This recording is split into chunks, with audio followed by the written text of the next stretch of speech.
Hi പ്രിയമുള്ള സുഹൃത്തുക്കളെ, എല്ലാ നാടിനുമുണ്ട് നെഗറ്റീവായും പോസിറ്റീവായും കുറേയേറെ അനുഭവങ്ങൾ. ഇന്നലെ ഒരു ഉസ്താദ് മലപ്പുറമെന്ന് കേൾക്കുമ്പോൾ തീവ്രവാദത്തിന്റെ മണ്ണായി മാറ്റാൻ ചില ആളുകൾ ശ്രമിക്കുന്നു എന്നൊക്കെ പറഞ്ഞിട്ട് വാചാലമായി സംസാരിക്കുന്നുണ്ടായിരുന്നു. അത് ഞാൻ കേൾപ്പിച്ചു തരാം. എല്ലാത്തിനും അതിൻ്റെതായിട്ടുള്ള കാരണങ്ങളുണ്ട് എന്ന് പറയാൻ കാരണം അതാണ്. ഇപ്പൊ ഇവര് പറയും മലപ്പുറത്ത് ഒരാളും ആക്സിഡന്റിൽപ്പെട്ട് വഴിയിൽ കിടന്ന് മരിക്കത്തില്ല. മലപ്പുറത്തിന്റെ ചരിത്രം എടുത്താൽ ആക്സിഡന്റിൽപ്പെട്ട് മരിച്ച ആളുകളില്ലേ? വണ്ടി ഇടിച്ചു കൊന്ന ചരിത്രങ്ങളില്ലേ? വീട് കയറി തല്ലിയ ചരിത്രങ്ങളില്ലേ? അടിച്ചു കൊന്ന് കെട്ടിത്തൂക്കിയ ചരിത്രങ്ങളില്ലേ? അര ജീവനായും കാൽ ജീവനായും മുക്കാൽ ജീവനായും തുവൂർ കിണറ്റിലേക്ക് വലിച്ചെറിഞ്ഞു കൊന്ന ചരിത്രങ്ങളില്ലേ? അത് പറയുമ്പോൾ പച്ചയായ യാഥാർത്ഥ്യങ്ങളാണല്ലോ. നിങ്ങൾ തുള്ളുന്നത് എന്തിനാ? നിങ്ങൾ മലപ്പുറത്തുകാരായതുകൊണ്ട് ഇതൊന്നും പറയാൻ പാടില്ല എന്നുണ്ടാവും. അപ്പൊ ഓരോ നാടിനും അതിൻ്റെതായിട്ടുള്ള പ്രത്യേകതകളുണ്ട്. ആ നാട്ടുകാർ അത് വെച്ചിട്ട് മുഹബത്ത് ഇളക്കും. ഞാൻ തിരുവനന്തപുരം സ്വദേശിയാണ്, അതുകൊണ്ട് എന്താ? എനിക്ക് കൊമ്പോ തുമ്പിക്കയ്യോ വല്ലോ ഉണ്ടോ? ഞാൻ പത്തനംതിട്ടക്കാരിയാണ്, അതുകൊണ്ട് എന്താ? ഞാൻ മലപ്പുറംകാരനാണ്, അതുകൊണ്ട് എന്താ? തീവ്രവാദം ആരാണ് വിതയ്ക്കുന്നതെങ്കിലും തീവ്രവാദം കൊയ്തേ തീരും. ഇന്ന് പാകിസ്ഥാൻ അതിന്റെ മൂർധന്യാവസ്ഥയിലാണ്. ബംഗ്ലാദേശ് അതിനേക്കാൾ വലിയ മൂർധന്യാവസ്ഥയിലാണ്. അഫ്ഗാൻ പറയാനില്ല. ഖത്തർ, തുർക്കി, ഇറാൻ, എന്തിനേറെ പറയുന്നു. 6-ാം നൂറ്റാണ്ടിന്റെ ഗോത്രീയതയിലേക്ക് ഫ്ലൈറ്റ് പിടിച്ച് സഞ്ചരിക്കേണ്ടി വന്നാൽ അതിന്റെ ആഫ്റ്റർ എഫക്റ്റ് അനുഭവിച്ചേ തീരൂ. ആരായിരുന്നാലും ശരി. ഒരു പച്ചയായ അനുഭവ യാഥാർത്ഥ്യം ദാ നമ്മളോട് AP അഹമ്മദ് പറയുന്നുണ്ട്.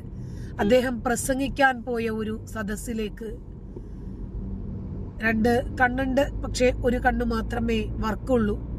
അങ്ങനെയുള്ള ഒരാൾ വന്നിട്ട് കരഞ്ഞോണ്ട് മലപ്പുറത്തിന്റെ ഒരു കാര്യം പറയുന്നുണ്ട്. ആര്യ അന്തർജനം കണ്ണ് ദാനം ചെയ്ത ഒരാൾ. നമുക്ക് കേൾക്കാം. ഒരിക്കൽ വിഴിഞ്ഞം കടപ്പുറത്ത് ഒരു വൈകുന്നേരം ഒരു സാംസ്കാരിക സമ്മേളനത്തിന് ചെന്ന് ചേർന്നപ്പോ ഞാൻ മലപ്പുറത്ത് നിന്നാണ് എന്ന് പറഞ്ഞപ്പോ ഒരു മനുഷ്യൻ എന്നെ വന്ന് കെട്ടിപ്പിടിച്ചു. ആ മനുഷ്യന്റെ ഞാൻ ശ്രദ്ധിച്ചത് അദ്ദേഹത്തിന്റെ ഒരു കണ്ണിൽ നിന്ന് കണ്ണീര് ഒലിച്ചിറങ്ങുന്നുണ്ട്. മറ്റേ കണ്ണീര് ചത്തു കിടക്കുന്ന കണ്ണാണ്.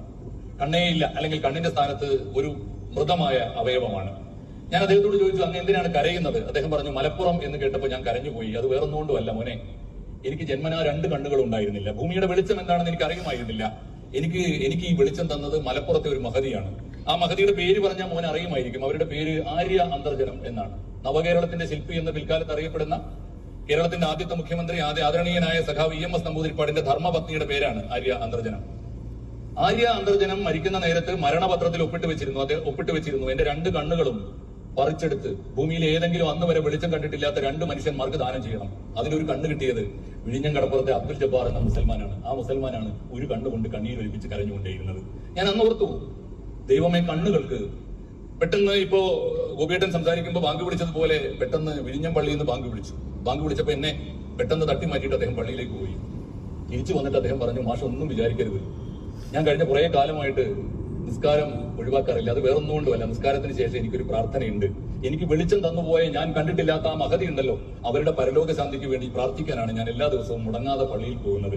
ഞാൻ ഉറച്ചു വിശ്വസിക്കുന്നു ആ പ്രാർത്ഥന ആര്യ അന്തർജനത്തിന്റെ മഹഫിറത്തിനും മർഹമത്തിനും വേണ്ടി അബ്ദുൽ ജബ്ബാർ എന്ന മുസൽമാൻ നടത്തുന്ന പ്രാർത്ഥനയുണ്ടല്ലോ, അത് കേൾക്കാത്ത ശക്തിയുടെ പേര് ഈശ്വരൻ എന്നല്ല എന്ന് ആത്മാർത്ഥമായി ഞാൻ വിശ്വസിക്കുന്നുണ്ട്. അതുകൊണ്ട് അത്തരം ധാരാളം അത്ഭുതങ്ങൾ കണ്ടു വളർന്ന ഒരാളാണ് ഞാൻ. അപ്പോഴൊക്കെ ഞാൻ ആലോചിക്കുന്നത്, എന്നിട്ടും എന്തേ മനുഷ്യൻ ഇങ്ങനെ സമുദായം തിരിഞ്ഞ് മനുഷ്യൻ എന്തിനാണ് ഇങ്ങനെ കലഹിക്കുന്നത്? കൂടെയല്ല പിറക്കുന്ന നേരത്തും, കൂടെയല്ല മരിക്കുന്ന നേരത്തും, മധ്യ ഇങ്ങനെ കാണുന്ന നേരത്ത് മത്സരിക്കുന്നത് എന്തിനു നാം വൃഥ എന്ന് ഞാൻ എപ്പോഴും ആലോചിക്കാറുണ്ട്. എങ്ങനെയാണ് മനുഷ്യൻ ഇത് സാധിക്കുന്നത്? കണ്ണുകൾ മാത്രമല്ലല്ലോ, ആലോചിച്ച് നോക്കൂ. ഹൃദയവുമായി വിമാനങ്ങൾ, ഹെലികോപ്റ്ററുകൾ കേരളത്തിന്റെ കുറുകെ പറക്കുകയാണ്. ഹിന്ദുവിന്റെ നെഞ്ചിനകത്ത് മിടിച്ചുകൊണ്ടിരുന്ന ഹൃദയം 3 മണിക്കൂറിനുള്ളിൽ ഒരു ക്രിസ്ത്യാനിയുടെ നെഞ്ചിനകത്തേക്ക് മാറ്റിവെച്ചാൽ പിന്നെ സംഭവിക്കുന്ന ജീവി ഏത് സമുദായമാണ് എന്ന ചോദ്യം എന്നെ എപ്പോഴും അലട്ടുന്നുണ്ട്. വല്ലാത്തൊരു സംഭവമാണത്. ഇത്തരം ഒരു കാലത്താണ് മനുഷ്യൻ ഒരു സമുദായമാണല്ലോ. ആലോചിച്ച് നോക്കൂ.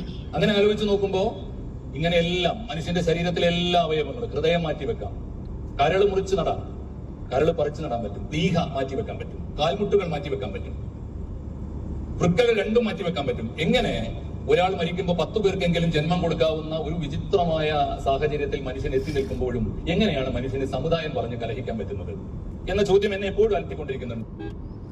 പക്ഷേ ഇന്ന് മതവും രാഷ്ട്രീയവും തമ്മിൽ കൂടിക്കലർന്നപ്പോൾ മനുഷ്യത്വം മാറുന്നു. മാനവികതയ്ക്ക് പുല്ലുവില പോലും കൽപ്പിക്കാത്ത സ്വാർത്ഥ താല്പര്യമുള്ള ഒരു വിഭാഗം ജനത ഉയർത്തെഴുന്നേറ്റ് വന്നു. ഒരിക്കലും ആര്യ അന്തർജനം എഴുതി വെച്ചില്ല എന്റെ കണ്ണ് ഏതെങ്കിലും ഒരു ഹൈന്ദവന് നൽകണമെന്ന്, ഏതെങ്കിലും ഒരു ക്രൈസ്തവന് നൽകണമെന്ന്. ഒരിക്കലും ഈ ലോകം കണ്ടിട്ടില്ലാത്ത ഒരു മനുഷ്യന് നൽകണമെന്നാണ് എഴുതിയത്. അങ്ങനെ ഒരു കാലഘട്ടം ഉണ്ടായിരുന്നു. നമ്മള് എല്ലാത്തിനും അപ്പുറം മനുഷ്യരാണ് എന്ന് ചിന്തിച്ചിരുന്ന ഒരു കാലഘട്ടം. എന്റെയും നിന്റെയും വേദനകൾ ഒരുപോലെ, ഇമോഷൻസ് ഒരുപോലെ, കണ്ണുനീര് ഒരുപോലെ, ചോര ഒരുപോലെ, വിയർപ്പ് ഒരുപോലെ. അങ്ങനെയുള്ളപ്പോൾ വെറും തുച്ഛമായ ജീവിതം. ഇതിന്റെ ഇടയ്ക്ക് നമ്മൾ എന്തിനാണ് ഇങ്ങനെ പരസ്പരം ജാതിയുടെയും മതത്തിന്റെയും വർഗത്തിന്റെയും രാഷ്ട്രീയത്തിന്റെയും പേര് പറഞ്ഞു മത്സരിക്കുന്നത്? നമ്മൾ ഇടുന്ന വസ്ത്രം നമ്മൾ ഊരുമെന്ന് ഉറപ്പില്ലാത്ത വളരെ ചെറിയ ഒരു ജീവിതം ഒരു നേഴ്സ് വിചാരിക്കാമെങ്കിൽ നമ്മുടെയൊക്കെ ജാതിയും മതവും ഒക്കെ മാറ്റാവുന്നതേ ഉണ്ടായിരുന്നുള്ളൂ. ഇപ്പൊ നമ്മളൊക്കെ, ഞാന് മുസ്ലിം ആയത് മുസ്ലിം മാതാപിതാക്കളുടെ മകളായി ജനിച്ചത് കൊണ്ട് മാത്രമാണ്. അല്ലാതെ ജനിച്ച ഉടനെ തന്നെ എന്റെ നാവിലിറ്റിച്ച് തന്നത് അഷ്ഹദു അല്ലാ ഇലാഹ ഇല്ലല്ലാ വഅഷ്ഹദു അന്ന മുഹമ്മദ് റസൂലുള്ളാഹി എന്ന സത്യസാക്ഷി വാക്യമല്ല. നമ്മള് ജാതീയത പറയുന്നു. കല്യാണം കഴിക്കുമ്പോൾ ചൊവ്വാദോഷം വരെ നോക്കി എല്ലാ രാഹുവും ഗുളികനും ഒക്കെ നോക്കിയിട്ടാണ് കെട്ടുക. ഇപ്പോ ചൊവ്വാദോഷമുള്ള ഒരു പെൺകുട്ടി, ഈ പെൺകുട്ടി ജനിച്ച അതേ സമയം തന്നെ എത്ര മുസ്ലിം കുഞ്ഞുങ്ങൾ ജനിച്ചിട്ടുണ്ട്, എത്ര ക്രിസ്ത്യൻ മാതാപിതാക്കൾക്ക് മക്കൾ ജനിച്ചിട്ടുണ്ട്, എത്ര ഹിന്ദുക്കൾക്ക് മക്കൾ ജനിച്ചിട്ടുണ്ട്. എന്തുകൊണ്ടാണ് ചില ആളുകൾക്ക് മാത്രം ഈ രൂപത്തിൽ മതപരമായി ചിന്തിക്കാൻ സാധിക്കുന്നത്?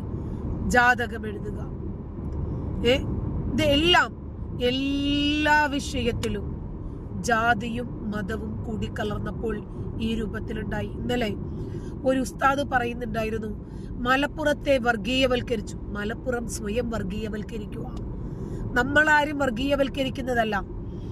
അദ്ദേഹം ഇന്നലെ മലപ്പുറത്തിന്റെ മുഹബത്തിനെ കുറിച്ച് പറഞ്ഞ സമയത്ത് എല്ലാവർക്കും അവനവൻ ജനിച്ച സ്ഥലം മുഹബത്തുള്ളത് തന്നെയാണ്, സംശയമൊന്നുമില്ല.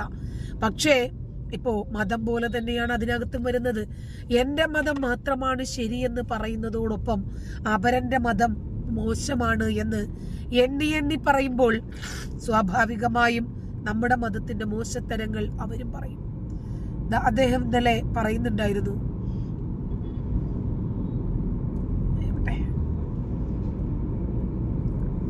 അത് കാണാനില്ല.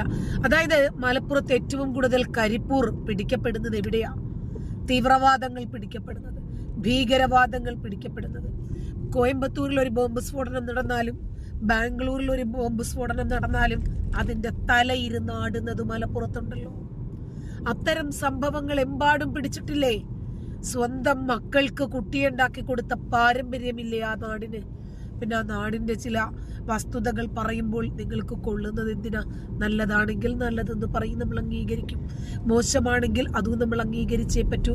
ഇപ്പൊ മലപ്പുറത്തിന്റെ മുഹബത്തിനെ കുറിച്ചിട്ട് തന്നെയല്ലേ ആര്യ അന്തർജനം കണ്ണു നൽകിയ ജബ്ബാറിന്റെ പ്രാർത്ഥന ആര്യ അന്തർജനത്തിന് എത്തും എന്ന രൂപത്തിലാണല്ലോ ഇപ്പോൾ AP അഹമ്മദ് പ്രഭാഷണം നടത്തിയത്. അത് മലപ്പുറത്തിന്റെ ഒരു പോസിറ്റീവ് എനർജിയാണ്, ഒരു പോസിറ്റീവ് തോട്ടാണ്. അതും പറയുന്നതോടൊപ്പം തന്നെ എല്ലാം അങ്ങനെയാണ് എന്ന് പറയാതിരുന്നാൽ മതി. നന്ദി.